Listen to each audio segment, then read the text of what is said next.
በስመ አብ ወወልድ ወመንፈስ ቅዱስ አሐዱ አምላክ አሜን። ሰላም እንዴት ናችሁ? ለዛሬም እንግዲህ እንማማርበታለን ብዬ ያሰብኩትን ቪዲዮ ይዤላችሁ መጥቻለሁ። ቪዲዮ እንደምትወዱ ስለማልጠራጠር ከቪዲዮ ላይክ አድርጋችሁ ጀምሩ። ይህን ቻናል ሰብስክራይብ ማድረግ እንዳይረሳ። ወደ ቪዲዮቹ እንሂድ። ጸሎት መጸለይ ሲጀምር ነው በጸሎት ውስጥ ያሉ የሚፈትኑ ነገሮች የሚገጥሙት። የመጀመሪያው ማወቅ ያለብን ነገር በጣም ጥሩ ነገር ነው ፈተና የሚበዛው ወይም ደግሞ ዋጋ ያለው ነገር ነው ከባድ። አንዳንድ ሰው በጣም እግዚአብሔርን መውደድ ከባድ ነው ምናምን ይላል፣ ወይ ቤተክርስቲያን ህይወት መንፈሳዊ ህይወት ከባድ ነው ይላል። ቀላል ነገር ዋጋ የለውም መልሱ። ወርቅ ወይም ደግሞ አልማዝ ወይም ደግሞ የከበረ ድንጋይ ዋጋቸውን ከፍ ያደረገው ከድንጋይ ተለይተው ሳይሆን ለማግኘት ከባድ ስለሆነ የምታየው ጣጣ በጣም ሀስል ታደርጋለህ። ወርቅን ለማግኘት ቦታ ይመርጣል፣ ትቆፍራለህ፣ የምታገኘው ትንሽ ነው፣ የሚያረካም አይደለም። እሱን ደምራ አቅልጠህ ምናምን ለዛ ነው ዋጋውን ከፍ ያደርገው። ዳይመንድ አልማዝም በዛ ልክ አስቡ፣ የከበሩ ድንጋዮችን ደግሞ በዛ ልክ አስቡና እግዚአብሔር ዋጋው ከፍ ያለ ስለሆነ የቤተክርስቲያን ህይወት ጸሎት በተለይ ደግሞ ዋጋዋ በጣም ከፍ ያለች ስለሆነ ለማግኘት በጣም ከባድ ናት እና የሰው ልጅ በጣም እንደሚፈተንበት ነገር ሊኖር የሚችለው ጸሎት ነው። ምክንያቱም አንተ እንዳትድን የሚፈልግ ሌላ ሁለተኛ አካል እንዳለ ማሰብ አለብህ። በዚህ በኩል እኩል እንድትድን የሚፈልግ ልጁ እንድትሆን እንድትቀርብለት ከምን ነገር በላይ መንግስተ ሰማያትን ያዘጋጀልህን ቤት እንድትወርስ የሚፈልግ አምላክ እንዳለ ከዛ ውስጥ ከደረጃው ከመሰላሉ በገመድ ጎትቶ ሊጥል የሚፈልግ ዲያብሎስ እንዳለ ማሰብ አለብህ። ስለዚህ የመጀመሪያው ነገር ጸሎት ፈተና ሲበዛበት ነው እንደውም ትክክለኛ ጸሎት የሚሆነው። ምክንያቱም ጠላትህ ዲያብሎስ ምን እያደረክ እንደሆነ ያውቃል። አንተ ጸሎት ጀመርክ ማለት በምን ያህል ርቀት ካንተ እንደሚርቅ ያውቃል። ስለዚህ ጸሎት ጀመርክ ማለት ንስሐ ልትገባ ነው ማለት ነው። በነገራችን ላይ ስጋው ደግሞ ልትቀበል ነው ማለት ነው። ምክንያቱም መንገድህን ይጠርግልሃል። እንደውም ቅዱስ ቄርሎስ በኃጢአት ወደኩኝ ብለህ ጸሎት ከማድረግ ጠዋት ተነስተህ ጸሎት ከማድረግ አታቁም፣ ወደ እውነተኛይቱ ንስሐ የምትመልሰው ይቺ ጸሎት ናት ነው የሚለው።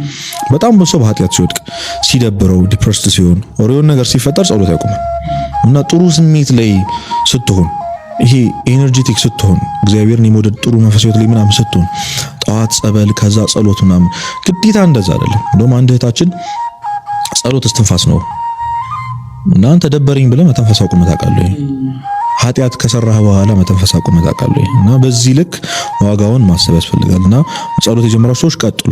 ከዛ ማሰብ ያለብህ ነገር ይህ በሐሳብ መበታተን ቀላል እንዳልሆነ ካገባ፣ ስለዚህ ኦኬ ወደ እውነተኛይቱ ጸሎት ለመድረስ የሆነ መውጣው ደረጃ አለ መውጣው መሰላል አለ ብለህ ካሰብ ካመንክ ዝም ብለህ መቀጠል ነው ያለብህ። ትልቁ ነገር ኮንሲስተንሲ ነው። በቃ በየቀኑ ጸሎት ማድረግ፣ ለጸሎት ቦታ፣ ለጸሎት መጽሐፍ እውነት ለዛች ደግሞ ለምትጸልያት ጸሎት መታመን፣ ኮንሲስተንት ሆነ መታመን። የሉቃስ ወንጌል ምዕራፍ 18 ላይ አንዲት ባልቴት ታሪክ አለ። ሰውን የማይፈራ እግዚአብሔርን የማይፈራ ሰውን የማይፈራ አንድ መኳንንት ነበረ እና አንዲት ባልቴት ከበሩ ቆማ አንተ ሰው ሆይ ፍረድልኝ ትለው ነበር።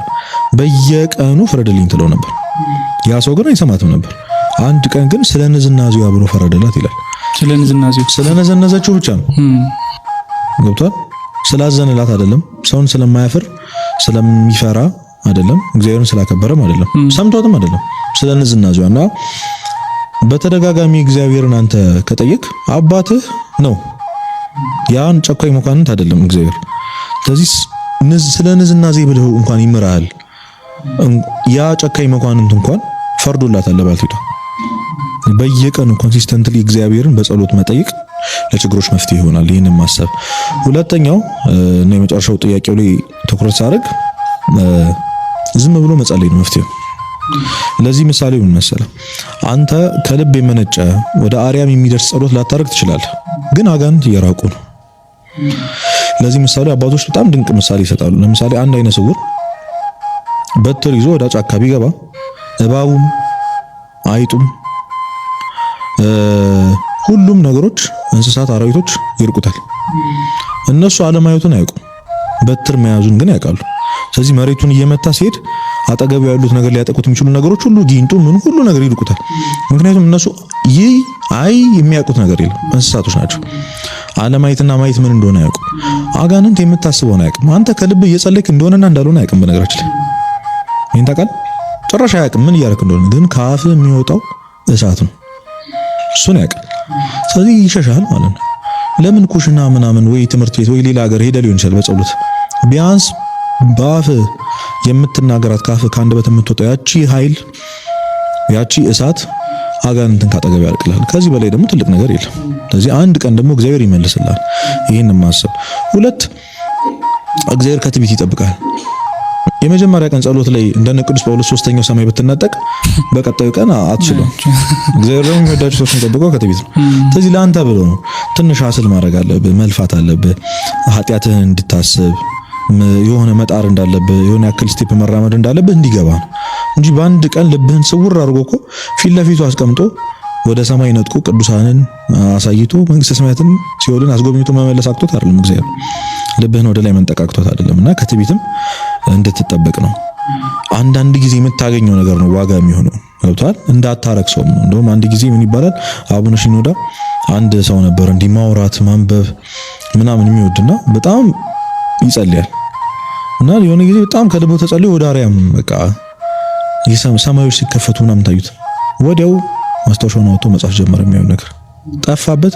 ያ ሰው ለዘመናት ጸለየ፣ ግን አልተመለሰለትም። ገብቷል? እና አሁን እንኳን እያየን ነው። በህልማቸው የሆነች ቀይ ሴት አየን ምናምን ብሎ ነቢያችን ምናምን ወላዲተ አምላክ ቅድስት ሥላሴ ምናምን እየተባለ ከዚህ በላይ ትዕቢት የለም። ቅዱሳን እኮ መላእክት የብርሃን መላእክት ተገልጦላቸው አማትብ ምናምን ምክንያቱም እንደኔ አይነት ኃጢአተኛ መላእክት ሊገለጥ አይችልም አንተ ሰይጣን ነህ እያሉ ይከራከሩታል ከቅዱስ ገብርኤል ጋር እና አማትብ ይሉታል። አማትቦ ምናምን ምክንያቱም ያምናሉ ኃጢአተኝነታቸው።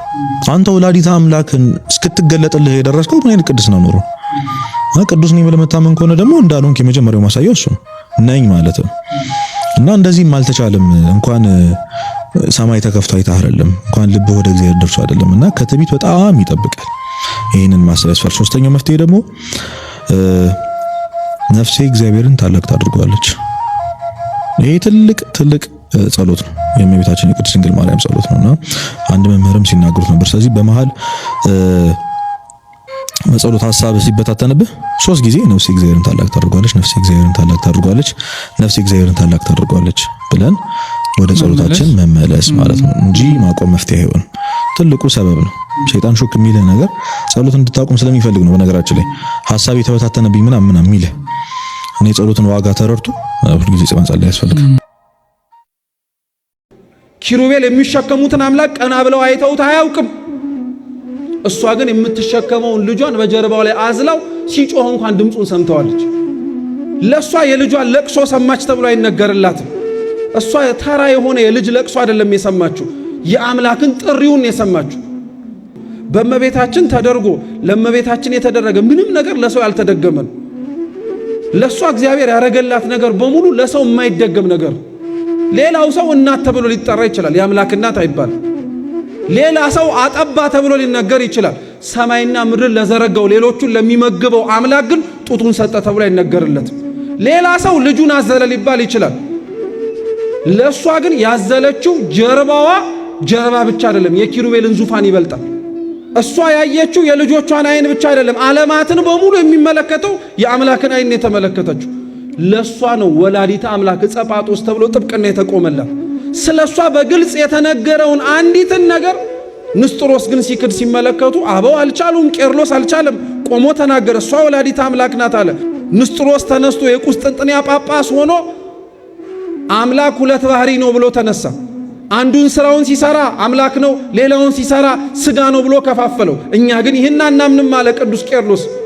አምላክ ሰው ከሆነ በኋላ አንለያየውም አለ። ለትምህርት ለማስተማሪያ ፍጹም አምላክ መሆኑን ፍጹም ሰው መሆኑን ለማጠየቅ እንዲህ ነው እንደዛ ነው ልንል እንችላለን። ነገር ግን ለማስተማሪያነት የተጠቀምነውን ለማሳያነት ያነሳነውን ነገር ግን ሙሉ በሙሉ ጨምቀን ሁለት ባህሪ ነው ብለን ክብር ይግባውና እንናገር። አንድ ባህሪ ፍጹም ሰው ፍጹም አምላክ ነው ስጋን ከተዋሃደ በኋላ። ይሄንን ለየው ንስጥሮስ። ይሄንን ብሎ ግን አላቆመም። ክብር ይግባትና ወደ እመቤታችንም ዞረ። እሷ የወለደችው ሰውን ነው እንጂ አምላክን አይደለም ማለት። ስለዚህ ጥብቅና ቆሙላት። እንዴት ልትል ትችላለህ አለ ቄርሎስ። እሷማ ወላዲተ አምላክ ናት እንጂ የገብርኤልን ብስራት ረሳኸው ብሎ ተናገረ። ትወልጃለሽ ብሎ የነገራት እኮ ያለ ዘርአ ብእሲ ነው። ከሴት ወገን ያለ ወንድ ዘር ጸንሶ የወለደ ማንን ታውቃለህ? ማንም። እሷ ብቻ ናት። ከሴት ወገን ያለ ወንድ መጽነስ ብቻ አይደለም፣ ጸንሳ የወለደችው ከሶስቱ አካላት አንዱ የሆነ ከሷ ውጭ ማን አለ? ማንም። ጸጳጦስ አንደኛው ማሳያ ነው። በሙሴ ጸጳጦስ አይተናታል። ወንድማችን ቃል ያሰማልን፣ የአገልግሎት ዘመንህን ያርዝምልን። ቤተሰቦች ቪዲዮን አይተን ተመልሰናል። እንደተማማርንበት አልጠራጠርም። ወደ ቀጣይ ቪዲዮ እንላለን። የክርስትና የማዕዘን ድንጋይ ትምህርት ነው። እሱ ምንድነው? ከራስህ ይልቅ ባልንጀራ ካንተ ይልቅ እንዲሻል በትህትና ቁጠር። በክርስቶስ ኢየሱስ የነበረ ይህ ሐሳብ በእናንተ ዘንድ ደግሞ ይሁን። በቃ ከኔ ይልቅ አንተ ትበልጣለህ፣ ከኔ ይልቅ አንተ ትሻላለህ፣ ከኔ ይልቅ አንተ ቅደም፣ ከኔ ይልቅ አንተ ክበር፣ ከኔ ይልቅ አንተ ድመቅ፣ ከኔ ይልቅ አንተ ታወቅ። አንተ ከኔ የምትበልጥ ብቻ አይደለህም፣ አንተ ከኔ በጣም የተሻልክ ነህ። ይሄ የክርስትና የማዕዘን ድንጋይ ነው። ኦርቶዶክሳዊነት ይሄ ነው። የሁላችሁ ከመቀማት መስጠት፣ ይሄን ኦርቶዶክሳዊነት። ከመፎካከር መተባበር፣ ይሄን ኦርቶዶክሳዊነት። ከውድድር ክብብር፣ ይሄን ኦርቶዶክሳዊነት።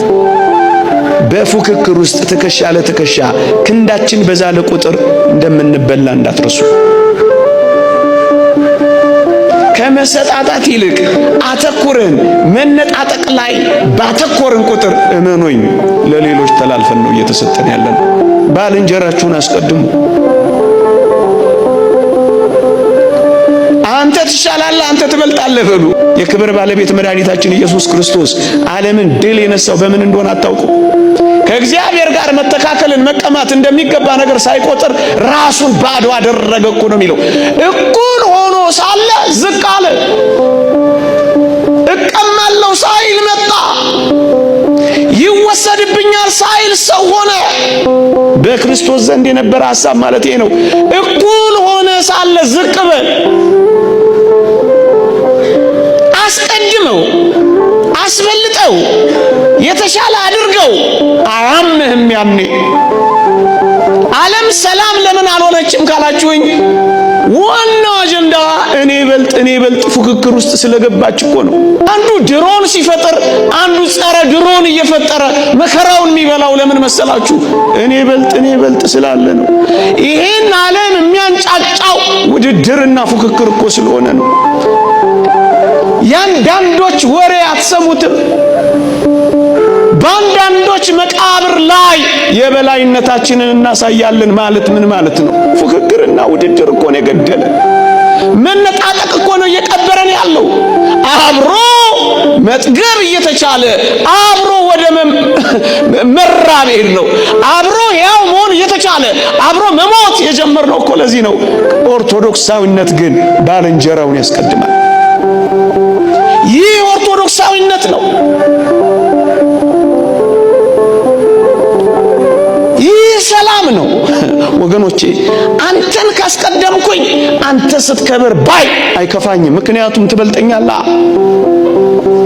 አንተ ብትንቀኝ እንኳን ቅር አይለኝም። ሰላማዊ ኑሮ መኖር ከፈለጋችሁ ወጣቶች እንደዚህ ኑሩ። በጌታችን ዘንድ ያለው ይህ ሐሳብ በእናንተ ልብ ካለ ሰላም ነው የምትሆኑት። ቢያመናጭቃችሁ፣ ቢንቃችሁ፣ ቢያጥላላችሁ፣ ቢበልጣ አትጨነቁ። በጣም ነው ደስ የሚላችሁ። ልታከብሩት ነው ትከሻውን የምትሸከሙት። የጎደለውን ነው የምትሞሉለት፣ ሽንቁሩን አይደለም የምታሰፉለት። ሲከሳ ነው የሚጨንቃችሁ፣ ሲገረጣ ነው የሚጠባችሁ። አትፎካከሩም፣ አትወዳደሩ። ቅዱስ ዮሐንስንና ቅዱስ ጴጥሮስን አላያችኋቸው? ጌታ ተነስቶ መቃብሩ ባዶ ሆኖ ማርያም መግደላዊት ነግራቸው ወደ መቃብሩ ሲገሰግሱ ምን እንዳደረጉ አላያችሁ? ያቅማቸውን ይሮጣሉ እንጂ እኮ አልተፎካከሩም። ምን ያፎካክራል? እግዚአብሔር በሰጠ ጸጋ አታገለግልም? ምን ያወዳድራል?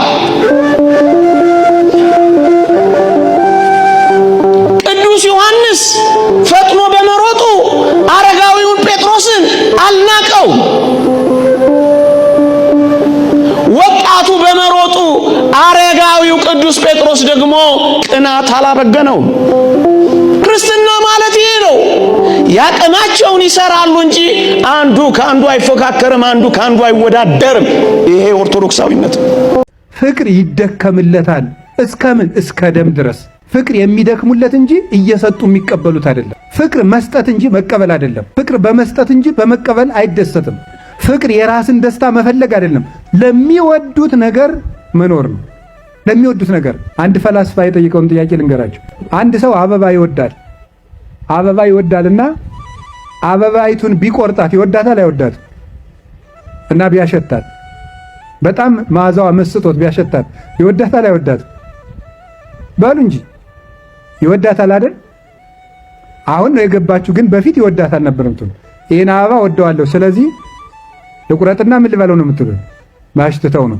ግን አበባውን የምትወደው ከሆነ ባለበት እንዲቀጥል ምን በል ነው ፍቀድለት ነው። ስለዚህ የምንወደውን ነገር መጠቀም አይደለም ማክበር፣ እንዲኖር ማድረግ ነው። ለሱ ለምትወደው ሰው ህልውና ለምትወደው ሰው መቀጠል መኖር ነው። ለሚወዱት መኖር ነው እንጂ የሚወዱትን ሰው ለኔ ኑርልኝ ማለት አይደለም። ይገርማል እኮ ለሚወዱት ነገር ኢንቨስት ነው የምናደርገው ወይስ የምንወደው መሬት ነው ኢንቨስት የሚያደርግልን? የሆነ ብር ከፈለክ ኢንቨስት ታደርጋለህ እንጂ ባለ መሬቱ ነው እንዴ ለአንተ ኢንቨስት የሚያደርግልህ? ስለዚህ እኛ ግን የምንፈልገው ምንድነው? የምንወደውን ሰው ነው ዋጋ የምናስከፍለው። ለምንወደው ሰው ሳይሆን ዋጋ የምንከፍለው የምንወደውን ሰው ዋጋ እናስከፍለዋለን። በጣም የሚያስደንቀው እንጠቀምበታለን እንጂ አንጠቅመውም። እንዲጠፋን የምናደርገው እንዲጎዳን የምናደርገው ከኛ እንዲርቅ የምናደርገው። ፍቅር ይደከምለታል። እምነት፣ ተስፋ፣ ፍቅር ማለት ይሄ ነው እና ፍቅር ሲደክሙለት ነው ትርጉሙ የሚታወቀው ነው። አንድ ሰው ምግብ አልጣፍጠኛል አለ። ቅዱስ ዮሐንስ አፈወርቅ ምንድን አለ? አልርብህ ብሎ ነው ያለ። ሲርብህ ምን ይልሃል? ይጣፍጥልሃል። የምግብ ጣዕም የሚታወቀው ሲርብህ ነው። ፍቅር ጣዕም የሚኖረው ሲደክሙለት ነው፣ ሲለፉለት ነው፣ ሲታገሱለት ነው፣ ሲችሉለት ነው፣ ሲታመሙለት ነው። እንዲሁም ቅዱስ ጳውሎስ ምን እንዳለ ሁለተኛ ቆሮንቶስ ምዕራፍ 11 ቁጥር 23 ላይ መኑ ውእቱ ዘይደዊ ወይሐምም አለ። አነ በዚህ ዓለም ደዌ የሌለበት ማን አለ? እኔ ያልታመምኩለትስ ማን ነው? አይገርምም? አየህ ቅዱስ ዮሐንስ አፈወርቅ ወስዶ ምንድነው ቅዱስ ጳውሎስን ምን አለ? በዚህ ዓለም የማይታመም ማን ነው? እኔስ ያልታመምኩለት ማን ነው አለ። ቅዱስ ጳውሎስ ለእያንዳንዱ ምእመን ችግር ይታመም እንደነበረ ታውቃለህ። ይሄንን ወስዶ ገላትያ ላይ ምንድነው ያለ? ወንድሞቼ ሆይ እኔ ስለናንተ ምጥ ይዞኛል ነው ያለ። እስቲ ምጥ ይዞኛል በሉ። ምን አላችሁኝ? ምጥ ምን ያህል እንደሚሰማ ሐኪሞችን ጠይቋቸው። እሺ ምጥ ቀላል ሰው የምጥን ከባድነት ቢያውቅ የእናቱ መከራና የሚስቱ መከራ ይገባዋል በእውነቱ ማለት ነው። እና ምጥ በጣም አይ ቅዱስ ጳውሎስ ስለናንተ እንደውም እንደሰማሁት ነው። በዚህ ጉዳይ እኔ አልተማርኩም። እንደሰማሁት ግን አንዲት ሴት ምጥ ሲይዛት የሚሰማት ህመም ከጎን አጥንት በጣም ብዙዎቹ ሲሰበሩ አንድ ሰው የሚሰማውን ያህል ነው ይባላል። ሐኪሞቹ ነው ሲሉ የሰማው። ኧረ ጎን አጥንቱ ስንቱ ሲሰበር ነው ብዙ። አንዷን በመርፌ በወጋት የሚያመውን ታውቃላችሁ? ወይም ደግሞ ረስቸዋለሁ አሃዙን ስንት መኪኖች በእግርህ ላይ ሲሄዱብህ አንዱ ቢሄድ ራሱ ችግር አይደለም? የዚያን ያህል አሁን ቅዱስ ጳውሎስ ምን አለ? የሚያስተምራቸው ደቀ መዛሙርት ምንድነው ያለ? ስለናንተ ምን ይዞኛል ነው ያለ። ምጥ በሉ እንጂ። ስለዚህ ፍቅር ማለት ለሌሎች ምጥ መያዝ ማለት ለምትወደው ሰው ዋጋ መክፈል መኖር ነው እንጂ ዋጋ ማስከፈል አይደለም። ለምንወዳቸው ሰዎች ዋጋ እንድንከፍል እንጂ ዋጋ እንዳናስከፍል እግዚአብሔር ይርዳል። ቤተሰቦች ቪዲዮን አይተን ተመልሰናል። ያላችሁን ማንኛውም ሐሳብ አስተያየት ኮሜንት ላይ አስቀምጡልኝ። ቀጣይ ቪዲዮአችን የሚሆነው ደስ የሚል የምስክርነት ቪዲዮ ነው። ወደ ቪዲዮ እንላለን። ለ15 ዓመታት ሁሉ ስሰቃይ በመዋርት በድግምት ተይዤ ነበረ። እመቤታችን በ15 ዓመት የተያዝኩትን መተት ጀርመን ሁሉ ሊሄድ እድሌ ሁሉ ነው የተዘጋብኝ። እኔ አሁን ላይ ያለሁበት ወርጄ ከትልቅ ደረጃ ወርጄ ቺፕስ እየሸጥኩ ነው የምኖረው። እመቤቴ ታውቃለች። ልጆቼን ማሳደግ አቅቶኝ ትዳሬ ሁሉ ተበትኖ ብዙ ነገር ሆኛለሁ። እመቤቴ እኔን ተውሽኝ። ልጅሽን ከመናፍቃን በታች ከአሕዛብ በታች አድርገሽ ከከፍታ ቺፕስ በመሸጥ የሚገርማችሁ ስንቴ ታጣቂ ሊደበድበኝ አንሺ ከዚህ በር ላይ እያሉኝ እግዚአብሔር ግን ዛሬ ፈቶኛል። ለእኔ የደረሰች እመቤቴ ለሁላችሁም ትድረስ። እድሌ ሁሉ ነው የታሰረብኝ። እኔ እውነቴን ነው እያለቀስኩ አላቃትም። ምስሏን ይዤ 6 ሰዓት ሌሊት ላይ እያነባሁ ልጆችን ተቸግሬያለሁ። 2 ልጆች አሉኝ። ትዳሬ ተበትኗል። ሆቴል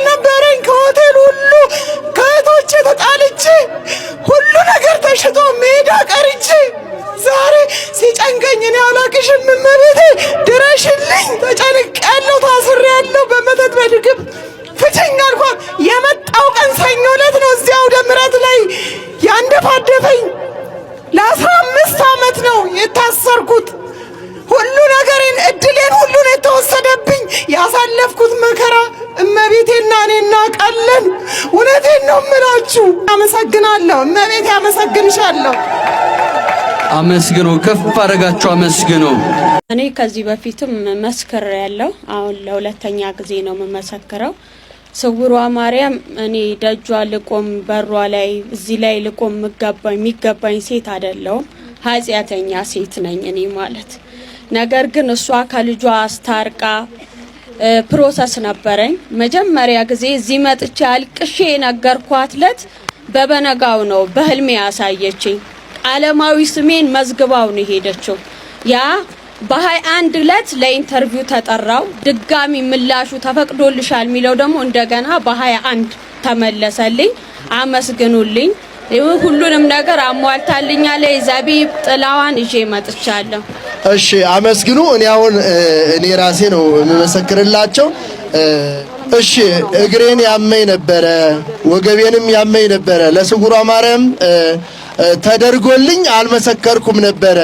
ነገር ግን አሁን መመስከር ስላለብኝ የመጣው ተሽሎኛል፣ ተፈውሻለሁ። እኔን የሰማይ ስውሯ ማርያም እናንተንም ተስማችሁ። እሺ ታኅሳስ 21 ቀን በገዳሙ ጉዞ ወደዚህ ቦታ መጣሁኝ። ሆዴን እጅግ ያመኝ ነበረ። የቅቤ እምነቱን ወሰድኩኝ፣ ጠጣሁት፣ ተጠቀምኩት። በፈሳሽ መልክ ስውሯ ማርያም አስወጣችልኝ። እኔን የሰማይ ስውሯ ማርያም እናንተንም ትስማችሁ። እሺ እናቴ። እሺ እኔ የመጣሁት ለእህቴ ነው። እህቴ ነፍሰ ጡር ነበረች እና የምትወልድበት ቀኑ አልፎ ነበረ። ስውሯ ማርያም መጥቼ አረባክሽ እንደው በሰላም ገላግያት ብዬ አልቅሼ ነገርኳት። የስላድኗን ይዤ ሄድኩኝ። እንደ ሄድኩኝ ማታ ወዲያውኑ ሰጠኋት፣ ሆዷ ውስጥ አደረገችው። ከሌሊቱ 8 ሰዓት ላይ ስውሯ ማርያም በስውር ገላገለችልኝ። ስውሯ ማርያም አንድ የሥራ ቦታ ላይ ተወዳድሬ ነበረ። ስውሯ ማርያም አንቺ አንደበት ሁኚኝ አልኳት። እሷን አስቀድሜ ሄድኩኝ። ስውሯ ማርያም ደረሰችልኝ። ለክብሯ መገለጫ የአስራት በኩራቴን አምጥቻለሁ። አመስግኑላችሁ። እሺ ስውሯ ማርያምን በፌስቡክ ነው የማውቃት። አንድ የጀመርኩት ፕሮሰስ ነበረ። ለሷ ምን ይሳናታል? አሳካችልኝ። እኔን የሰማይ ስውሯ ማርያም እናንተንም ተስማችሁ። እሺ የእህቴ ልጅ ታሞ ነበረ። ወደ ስውሯ ማርያም ገዳም መጥቼ አልቅሼ ነገርኳት። የቅቤ እምነቱን ወሰድኩኝ።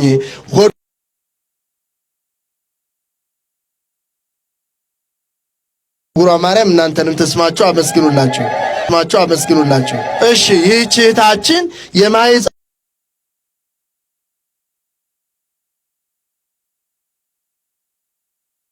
ነገርኳት። አንቺ ዳብሽቷን ይዤ ቅባ ቅዱሱን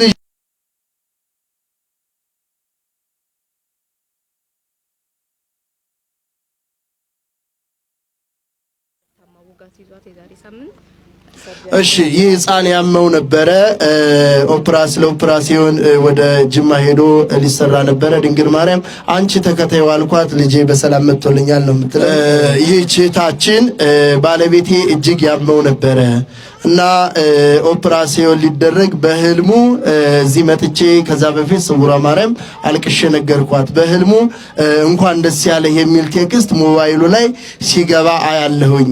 አይ በቃ ድንግል ማርያም ልዳብስ ነው እሷ ደረሰችልህ ብለን ተጨዋወትን። ባለቤቴ ድኗል፣ መሰክር ነው የመጣሁት ነው የምትለው። ለሷ የደረሰች ለእናንተም ትደርስላችሁ። እሺ ይህች እህታችን የምታዩት 3 እጢ አለብሽ ተብላ ነበረ። እመቤቴ ክብር ምስጋና ይግባት። አሁን ሄዳ ስትመረመር ምንም እጢ የለብሽም ድነሻል ተብላ መታለች። አመስግኑላት እስኪ አመስግኑ። እሺ እኔ የመጣሁት ከናዝሬት ነው። ዛሬ ዓመት አሞኝ ነበር። ወደ ሆስፒታል ሄጄ ስታይ 3ኛ ደረጃ የደረሰ ካንሰር ነው አሉኝ። ከዛ ቤተሰብ ስለሌለኝ ወደ ጅማ ሄድኩኝ። ጅማ ሰርጀሪ ተሰራልኝ። 3 ኬሞ ከተሰጠ በኋላ ሰርጀሪውም ተሰራ፣ ወጣ፣ ያለው ነገርም ወጣ። ከዛ በኋላ ተፈራርቆም 12 ኬሞ ተሰጠኝ። ከዛ በኋላ የመጨረሻው ሲቲ ስካን ሲታይ ተሰራይቷል። መዳናቺ ማለት ፈሩና እነሱ ዝም አሉኝ። ገባውኝ ወደዚህ ወደ ናዝሬት ምስሏን ተሳልሜ ለሊት አልቅሼ እባክሽ እናቴ እነዚህ ለምን ዝም እንዳሉኝ መድኃኒትም ከለከሉኝ። በቃ ሻሉኝ፣ ዶክተሮቹ ሸሹኝ። በቃ ቪዲዮዎቹን አይተን ተመልሰናል። በቪዲዮዎቹ እንደተማማርንበት አልጠራጠርም። ያላችሁን ሀሳብ አስተያየት ኮሜንት ላይ አስቀምጡልኝ። ይህን ቻናል ሰብስክራይብ ማድረግ እንዳይረሳ።